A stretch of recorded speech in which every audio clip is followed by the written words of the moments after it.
ashama harka fuuna ilmaan Oromoo kan biyyoottan garaagaraa teessanii karaa fuula tiktaakkaatiin fuula feesbuukaatiin na daawwachuutti jirtan hundi keessanuu wallaahi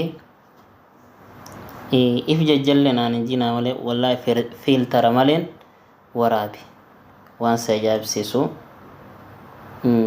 an takkaa ifi ullaale aran if laale edaananiin kun diimaadha. Ajandaan keenya inni jalqabaa guyyaa kaleessaa baha Oromiyaa magaalaa Diree Dhawaatirraa oduun fokkiftuun takka baate. Mee viidiyoo tana daawwadha. Oduun gama Dirree Dhawaan ganama har'aa baate immoo haati deessuun jaalallee ishee lammataa waliin taatee ilmoo ishee galaafattee jetti. Gadda onnee nama madaysu boquu nama cabsuudha. Hanga dhumaatti dhaggeeffadhaa.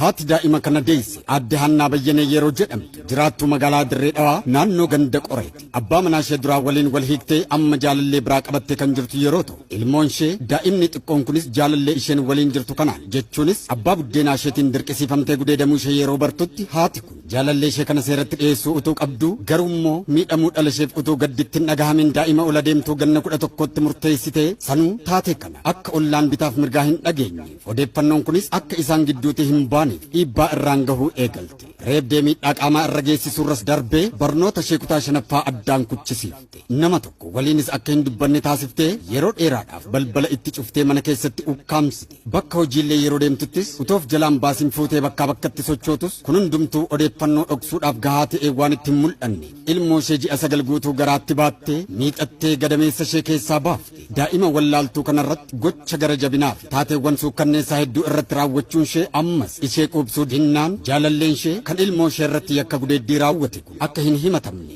odeeffannoon jirus guutummaatti akka dhufuudhaaf aarsaa meeqa kafaltee ifii beeloytee si nyaachiftee ifii dheebottee si obaaftee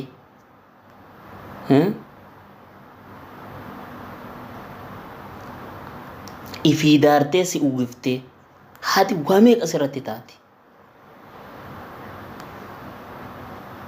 Haati jaalalti haadhaa hin moofoytu yeroo takka jaalalti ilma namaa kabiraan hin moofoyti. Kana haati takkanaati.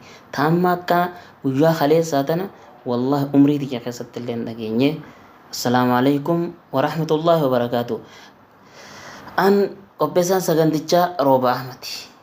Gama feesbuukaatiin gama teektakaatiin dhandhama jaalalaati. Sagantaa teenya haga sagantaa biraatti walitti deebinuttiin nagaan nuuf tura isiniin jenna. Bye.